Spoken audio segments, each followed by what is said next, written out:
She said. My ex texted. I might give him another chance, I replied. Follow your heart. Then, I called her bestie who'd been crushing on me for years. My girlfriend's reaction when she saw us at her favorite restaurant. I, 27 male, am watching my now ex-girlfriend completely lose it in our apartment complex's group chat while I type this. But let me back up. Fiona and I had been together for 3 years. We met at a friend's barbecue, hit it off immediately, moved in together after 18 months. I was planning to propose next month, already had the ring, her dad's blessing, the whole 9 yards. 2 weeks ago, we're watching Netflix when her phone buzzes. She glances at it and her whole face changes. Everything okay? I asked. It's Dustin. Dustin. The ex she dated for 5 years before me. The one who dumped her via email to focus on his music career. The one she cried about for the first 6 months of our relationship. What does he want? She was quiet for a minute, reading. He says he made a mistake. He's been in therapy and realizes I was the one that got away. He wants to meet. My stomach dropped. And, I don't know, maybe I should hear him out? For closure? Closure? After 3 years with me? She put her phone down. Look, I'm being honest with you. Part of me wonders what would have happened if he hadn't left. We had plans, you know? And now he's saying everything I wanted to hear back then. So what about our plans? I think I need to explore this. Maybe give him another chance. I owe it to myself to know for sure. I sat there, stunned. 3 years. I'd helped her through her mom's cancer scare, supported her when she got laid off, celebrated with her when she landed her dream job, and she wanted to throw it away for someone who abandoned her? Follow your heart, Fiona, I said quietly. She looked surprised. That's it? You're not going to fight for me? You just told me you want to give your ex another chance. What's there to fight for? I expected more from you, and I expected loyalty from you. She met Dustin that Friday. Came home at 1 a.m., lipstick smeared, hair messy, smelling like cheap cologne and whiskey. We just talked, she said. Right. Update 1. So Fiona's been texting Dustin constantly. She doesn't even hide it. Giggles at her phone during dinner, takes calls in the bathroom, the works. Still living in our apartment, though, because she needs time to figure things out. Here's what Fiona doesn't know. Her best friend Chloe has been into me since day one. Chloe told me this herself, drunk at Fiona's birthday party last year. Said she'd never act on it because sisters before misters and all that, but that Fiona was lucky. Chloe texted me yesterday. Heard about the Dustin situation. You doing okay? Managing. She's basically dating him while living here. That's trash behavior. You deserve better. Thanks. Hey, random question. You free for dinner Thursday? Long pause. Then, are you sure about this? Very sure. She made her choice. Time I made mine. Okay, where? Rosemary's at 7? Rosemary's. Fiona's absolute favorite restaurant. The place she Instagrammed every single time we went. The place where the waitstaff knew us by name. That's bold. That's the point. Thursday came. Fiona left at 6 to meet Dustin. I picked up Chloe at 6:30. She looked incredible. Red dress, heels, the works. You sure about this? She asked, getting in my car. Never been more sure. We got to Rosemary's and Monica, our usual waitress, did a double take. Mr. J, no Fiona tonight? Not tonight, Monica. This is Chloe. Monica's eyes widened, but she stayed professional. Seated us at our usual table, the one by the window that Fiona always insisted on. Halfway through appetizers, Chloe and I were genuinely having a great time. She was funny, smart, actually interested in my work instead of scrolling through her phone. That's when my phone exploded. Fiona, are you serious right now? Chloe just posted from Rosemary's. That's our place. With my best friend? I showed Chloe. She laughed and raised her wine glass. To new beginnings? To new beginnings. Update 2, I got home at 10 p.m. to find Fiona rage pacing the living room. Dustin was there. Dustin. In my apartment. How dare you, she screamed. How dare I what? Take Chloe to our place. It's a public restaurant, and you were busy with him. I nodded at Dustin. Bro, that's cold, Dustin said. This guy looked exactly like you'd expect. Man bun, vintage band tee, probably hasn't had a steady job ever. I don't remember inviting you into my home. It's Fiona's home too. Actually, it's not. My name's on the lease. She's month to month. Fiona's face went red. You can't be serious. Dead serious. You want to explore things with your ex? Cool. but not while living in my apartment. Where am I supposed to go? Maybe Dustin has space? Oh wait, don't you still live with your mom, Dustin? He looked offended. I'm between places. My music is taking off. Right, well, you two figure it out. Fiona, you have 30 days notice as of tomorrow. I'll email it to you. You're kicking me out for one dinner with Chloe? No, I'm kicking you out because you're actively dating someone else while living in my apartment, eating my food, using my utilities. She tried tears next. Baby, please. Chloe means nothing. Dustin and I are just reconnecting. Reconnecting? Your hair was messed up and you smelled like his cologne. That's not. We just kissed once. Cool. Kiss him at his mom's house. Dustin tried to step forward. Listen, man. Get out of my apartment before I call the cops. They left, but not before Fiona said, You're going to regret this. Chloe's just using you to get back at me. Funny, that's exactly what you're doing with me and Dustin. Update 3. The entitlement escalated fast. First, Fiona tried to claim squatters' rights, sent me some article about tenant protections.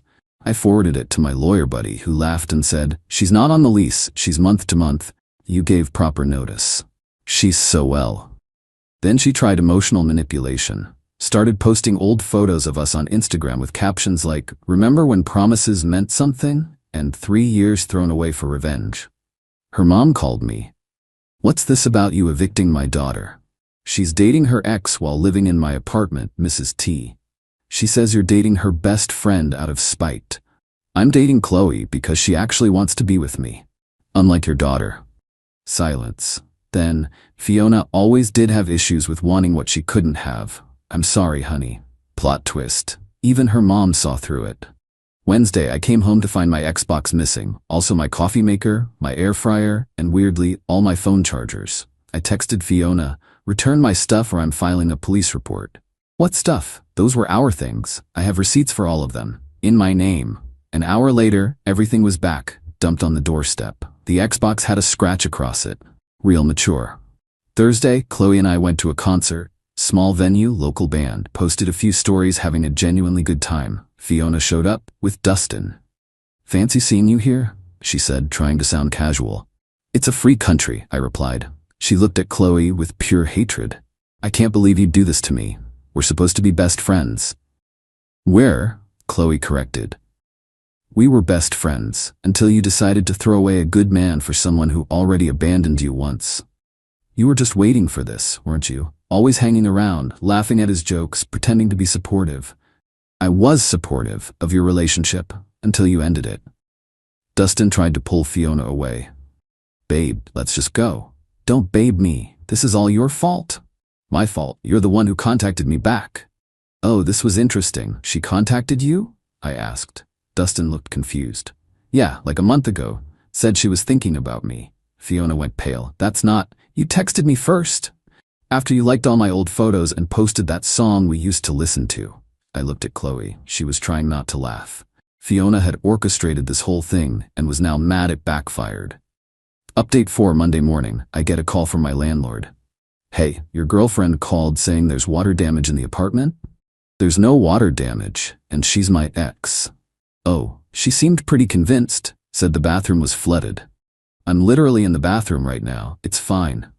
Gotcha. I'll ignore her future calls. Tuesday, she tried a different approach. Started telling mutual friends I was abusive and controlling, that I isolated her from people and monitored her spending. Jake, one of our mutual friends, called me. Bro, Fiona's saying some wild stuff about you. Like what? That you wouldn't let her see friends, checked her phone, all that controlling stuff. Jake, you literally crashed at our place drunk last month. She went to girls' nights every week. I never once touched her phone. Yeah, I figured. Especially since she's also saying you're the one who cheated, but everyone saw her Instagram post about Dustin being her soulmate 2 days ago. She'd posted what? I checked Instagram. Sure enough, there was a photo of her and Dustin with the caption, Sometimes you have to lose yourself to find your soulmate. 3 years of settling taught me what real love isn't. The comments were brutal. Girl, didn't you cheat on him? Isn't this the ex who ghosted you? Team, my name, Tuba. She deleted it within an hour, but screenshots were already circulating. Wednesday, the apartment drama peaked. I came home to find the locks superglued. super glued. Called a locksmith, again. While waiting, I checked the security camera I'd installed after the Xbox incident. Clear footage of Fiona doing it at 3 p.m. I sent her the video. Destruction of property. This is a crime. Prove it's me. It's literally HD footage of your face. I was emotional. Tell it to the judge. Filed a police report. They issued her a warning and told her to stay away from the property. Update 5. The 30 days were up. Fiona had to move out. She showed up with Dustin and a U-Haul. I had everything of hers packed and in the living room. Even washed and folded her clothes because I'm not petty like that. "Where's my grandma's vase?" she demanded. "What vase?" "The blue one." "You mean my blue vase that I bought at Home Goods? It's in my kitchen where it belongs." "That was mine. Receipt says otherwise." She went through everything, claiming random items were hers. "The TV, I bought it before we met. The couch, gift from my parents. Even tried to take my grandmother's cookbook. That's been in my family for 50 years, I said. You promised to give me the recipes. I promised to cook them for you. Big difference." Dustin was useless, just stood there scrolling through his phone while she melted down. Finally, Chloe showed up. She was bringing me lunch, but the timing was perfect. Fiona lost it. "You brought her here? Now?" "She brought me lunch because she's considerate like that." "This is humiliating." "No, humiliating is cheating on your boyfriend and then being mad when he moves on." She turned to Chloe. "How can you stand yourself? You're supposed to be my friend." Chloe set down the food and faced her. "Fiona, I was your friend. I listened to you complain about how boring stability was, how you missed the excitement of Dustin. You know what? You got what you wanted, Dustin and excitement. Now leave him alone. You've been planning this." "No, you planned this when you decided to monkey branch back to your ex. I just refuse to watch you hurt a good man and get away with it." Dustin finally spoke up. "Babe, can we just go? My mom's making dinner." The look on Fiona's face. She'd thrown away everything for a guy who still lived with his mom. Final update. It's been 3 weeks since she moved out. Here's where everyone is. Fiona is living with Dustin and his mom. His mom who, according to mutual friends, makes them pay rent, do all the chores, and has a strict 10 p.m. quiet time. The rock star musician can't even practice at home. She's been subtweeting constantly about fake friends and men who can't handle independent women. Nobody's engaging. Found out through Jake that Dustin's music career taking off meant he got 3 gigs at local coffee shops, unpaid. And Fiona has to drive him because he lost his license for unpaid tickets. The best part? Remember that engagement ring I mentioned? I returned it and used the money for a vacation. Chloe and I went to Costa Rica, posted lots of pictures. Fiona viewed every single story but never responded. While we were gone, she tried one last manipulation, posted that she was pregnant and I was the father, demanding support. I commented publicly, "Interesting since we haven't been intimate in 2 months. Also, I had a vasectomy last year. Try again." She deleted it immediately. Dustin dumped her that same day. Turns out he didn't know about the pregnancy post and realized she was trying to baby trap someone with money. She showed up at my apartment last Tuesday, crying, "I messed up, I see that now. Dustin was a mistake." "Okay, can we try again? We had 3 good years. And you threw them away in one text conversation." "I was confused. You said follow my heart. And you did, to another man's bed. That's not fair. It's completely fair. You made your choice. Now live with it." She tried one more thing. "Chloe doesn't really love you. She just wanted what I had." Chloe, who was inside and heard this, came to the door. "No, Fiona, I wanted someone who wouldn't throw me away the second an ex texted. Found him." Fiona left sobbing. Posted some quote about learning to love yourself an hour later. As for Chloe and me, we're taking it slow, but it's good. Really good. She actually contributes to dates, doesn't expect me to read her mind, and, wild concept, doesn't text her exes. Last I heard, Fiona's working 2 jobs to pay rent at Dustin's mom's house. Even though they broke up, she has nowhere else to go. Dustin's dating a 19-year-old barista. His mom charges Fiona extra for utilities. The friend group has completely shifted. Everyone sees what happened. Even people who initially felt bad for her are over it after the fake pregnancy thing. Oh, and Rosemary's? Monica tells me Fiona tried to come in last week with some Tinder date. They were fully booked. Meanwhile, Chloe and I had reservations the same night. Karma's beautiful sometimes. Edit. Since people keep asking, yes, I really had a vasectomy. Got it last year for medical reasons. Fiona knew about it, which makes her pregnancy claim even more insane. Edit 2. Chloe says hi and wants everyone to know she's not a homewrecker, just a home decorator. She's literally redecorating my apartment and it looks amazing. My girlfriend said, I'm pregnant and you're the father, pay up or I'm going to court. I replied, let's get a DNA test first. She refused. So I hired a private investigator who discovered she'd had a hysterectomy 3 years ago. When I played the medical records recording in front of her entire family at Sunday dinner. Original post I, 52 male, was sitting in my home office working on quarterly reports when the text came through. My girlfriend Veronica, 36, and I had been together for 8 months. Not living together yet, but spending most weekends at each other's places. The text, we need to talk. I'm pregnant. You're the father. We need to discuss financial support ASAP. I literally stopped breathing for a second. We'd been careful, always use protection. I'm 52 with 2 grown kids from my previous marriage. Wasn't looking to start over with diapers and midnight feedings. Called her immediately. Veronica, what? How? Condoms aren't 100%, Gordon. It happens. Okay, when did you find out? How far along? 6 weeks. Just got the test results from my doctor. Something felt off. Which doctor? Can I come to the next appointment? That's not necessary. We just need to figure out support. I'm keeping it, and you need to step up. Of course I'll support my child, but let's get a prenatal DNA test first. Standard procedure. Dead silence. Then, are you accusing me of cheating? No, just want confirmation. It's reasonable given the circumstances. If you don't trust me, we're done. But you're still paying $2,500 a month minimum, or I'm going straight to court. She hung up. I sat there staring at my phone. 8 months together and suddenly she's pregnant and demanding money while refusing a simple DNA test? My spider sense was going haywire. That evening, I called my lawyer buddy Mitchell, explained the situation. Gordon, something stinks. No legitimate pregnant woman refuses a prenatal DNA test when child support is involved. Get evidence before you pay a dime. Next morning, I texted Veronica, I'll support our child 100% after DNA confirmation. That's my only condition. Her response, see you in court, deadbeat. All right then, time to make some calls. Update 1, 1 week later. The pressure campaign started immediately. Veronica's mom, Judith, called me at work. Gordon, how dare you abandon my daughter and grandchild? She's going through morning sickness, stressed about money, and you're playing games? Judith, I'm simply asking for a DNA test. It's a reasonable request. You're calling her a whore after everything she's done for you. What exactly has she done for me? She loved you, gave you her best years. 8 months is her best years, and she's 36, not exactly over the hill. Click. She hung up. Then came Veronica's sister, Natasha, via text. You're pathetic. Denying your own child? Mom's right, you're trash. Veronica deserves better than some old man who can't handle responsibility. The social media posts started next. Veronica posting about deadbeat dads and men who abandon pregnant women. Carefully vague, but her friends knew who she meant. My phone started blowing up with mutual acquaintances asking what happened.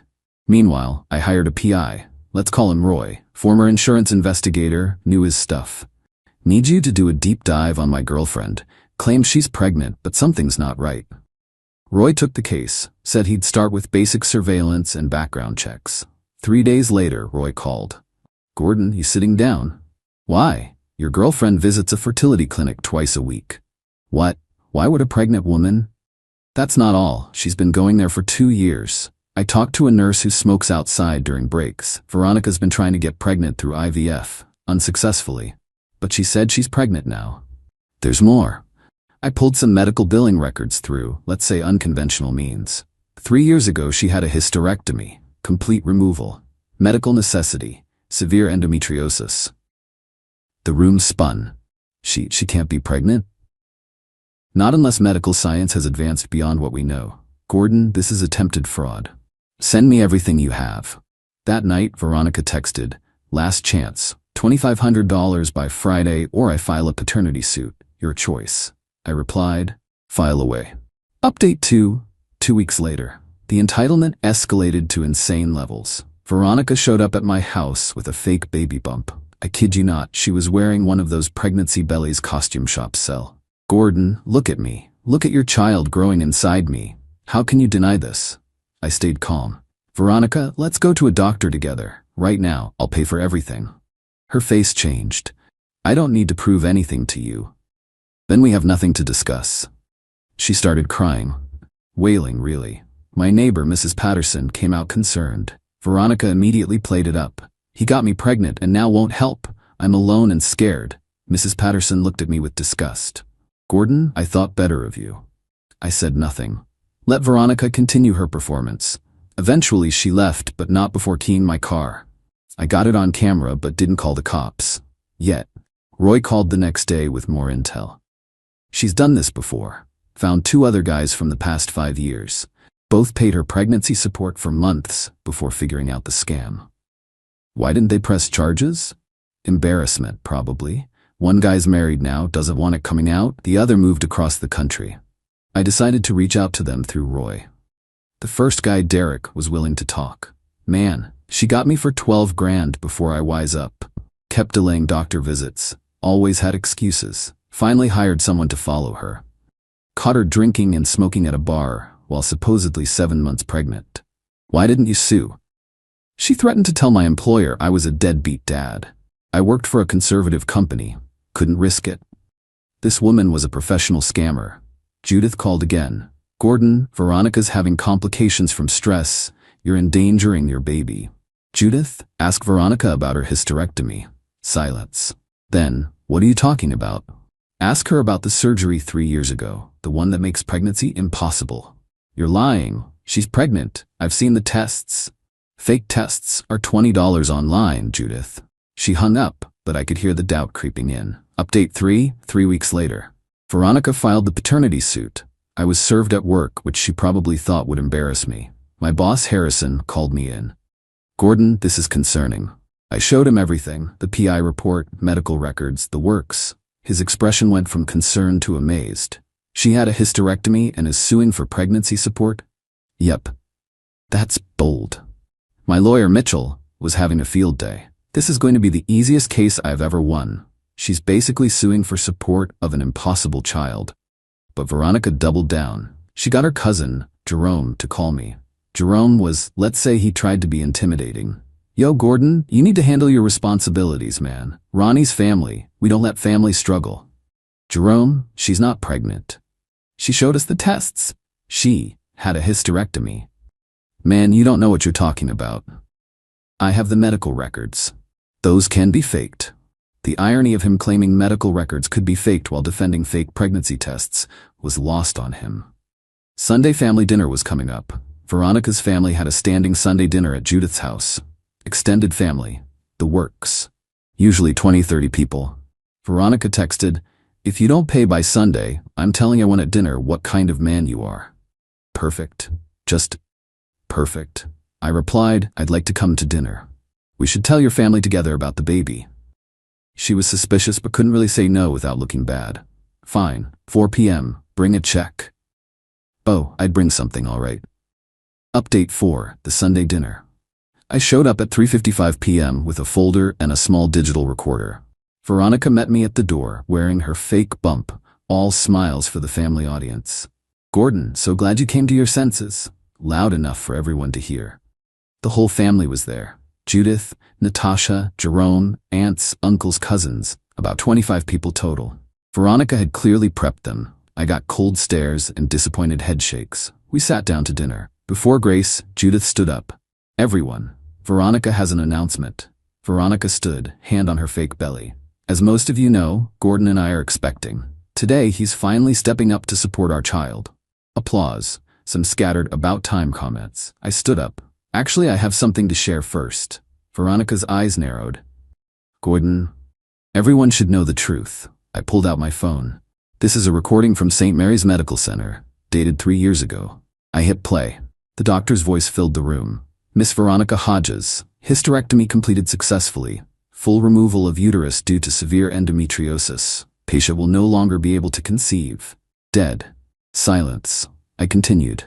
Here are the medical records, the surgical report, the insurance claims. Veronica had her uterus removed 3 years ago. It is medically impossible for her to be pregnant. Judith went pale. That can't be. There's more. I pulled out another paper. This is a statement from Derek Morrison, whom Veronica scammed with the same fake pregnancy story 2 years ago. And here's one from Roberto Valdez, same scam 3 years ago. Veronica jumped up. Those are fake, he's lying. Really? I turned to Judith. Call St. Mary's. Ask for records department. Her patient ID is right here. Jerome stood up, angry. You trying to embarrass her? She's trying to extort $2,500 a month for a baby that cannot exist. Who's embarrassing who? Natasha chimed in. Ronnie, just show them your pregnancy test. Veronica pulled out a pregnancy test. Positive. I pulled out my phone, showed them a website. fakepregnancytest.com, $19.99 for 5. They always show positive. An aunt in the back. Ronnie, is this true? You can't have babies? Veronica was cornered. The fake belly suddenly looked ridiculous. She started backing toward the door. You don't understand. He owes me. After everything I did for him. What did you do for me, Veronica? I loved you. You tried to scam me. That's not love. Judith finally found her voice. Veronica Marie Hodges, did you have a hysterectomy? The room waited. Veronica's mouth opened and closed like a fish. It's complicated. It's yes or no. Judith's voice was rising. Yes, okay? Yes, but I deserve compensation for my emotional labor. Emotional labor? I laughed. You mean lying? She grabbed a plate and threw it at me. Missed. Hit the wall. Her uncle Big Tom stood up. Girl, you need to leave. Now. Veronica looked around the room. No sympathy, no support. Even Jerome looked disgusted. You're all judging me? Me? After everything I've been through? You lied to us, Natasha said quietly. Used us to harass this man. Veronica ripped off the fake belly, threw it on the floor and stormed out. But not before screaming, I'll destroy you, Gordon. You'll pay for humiliating me. Judith approached me, tears in her eyes. Gordon, I'm so sorry. We didn't know. She's your daughter. You wanted to believe her. The things we said to you. Water under the bridge, Judith. But it wasn't over. Update 5, the aftermath 1 month later. The extinction burst, sorry, I know that term is overused, was spectacular. Veronica went scorched earth. First, she called my ex-wife, told her I was abusive. My ex laughed and hung up on her. We've been divorced 15 years but remained friendly for the kids. Then she called my employer, claiming I sexually harassed her. Problem was, she claimed it happened on a date when I was in a different state at a conference with 50 witnesses. She posted on every review site that my small consulting business was a scam. I had to get a lawyer to send cease and desist letters. The peak crazy came when she filed a police report claiming I stole jewelry from her. The cops came to my house. Officer Martinez looked tired. Sir, Miss Hodges claims you have her grandmother's ring. Officer, I've never been given any jewelry by Miss Hodges. She says it's worth $10,000. I pulled up my phone. Here are our text messages, every single one. Feel free to search for any mention of a ring or jewelry. He scrolled through them, found the pregnancy scam texts. His eyebrows went up. She claimed to be pregnant after a hysterectomy? Yes, sir. Here are the medical records and the attempted extortion texts. He sighed. We'll be having a different conversation with Miss Hodges. Filing a false police report is a crime. Veronica was arrested. Judith bailed her out, but was done enabling her. The court date for the paternity suit came up. Veronica didn't show. Her lawyer withdrew from the case. Mitchell got it dismissed with prejudice and got me awarded legal fees. Then came the best part. Remember Derek and Roberto? The former victims? They decided to come forward and file charges. 3 counts of fraud added to Veronica's problems. Her plea deal included 2 years probation, restitution to all victims, and 200 hours of community service. Last I heard through the grapevine, Veronica moved back in with Judith, who makes her pay rent. She lost her job when they found out about the fraud charges. She's working at a call center, wages garnished for restitution. Jerome won't speak to her after finding out she'd borrowed money from him for prenatal vitamins. The family banned her from Sunday dinners until she completes therapy. Judith sent me a letter last week, simple but meaningful. Gordon, you handled this with more grace than we deserved. Veronica is getting help. I'm sorry for my part in this. Wishing you well, Judith. As for me, I'm fine. Trust issues? Sure. But I learned valuable lessons about red flags and the importance of verification. Started dating again last month. Met a nice woman named Eleanor at a book club. She's 48, divorced, grown kids like me. First thing she said when we started getting serious, "Let's be completely transparent with each other." Showed her this whole story. Her response, "Holy hell, wanna go get coffee and decompress?" She's good people. To anyone reading this, if someone claims pregnancy but refuses basic verification, run. If your gut says something's wrong, listen to it. And always, always get documentation. Oh, and Veronica, if you're reading this, and I know you probably are because Natasha mentioned you still cyberstalk me, the answer is still no. No, I don't forgive you. No, we can't be friends. And no, I'm not giving you a loan like you asked through that fake Facebook profile. The audacity remains undefeated, but so does karma. Peace out. Edit. Since someone asked, yes, I kept the fake pregnancy belly she threw on the floor. It's in my garage. My buddy wants to use it for Halloween, going as a pregnant man. The irony is not lost on me.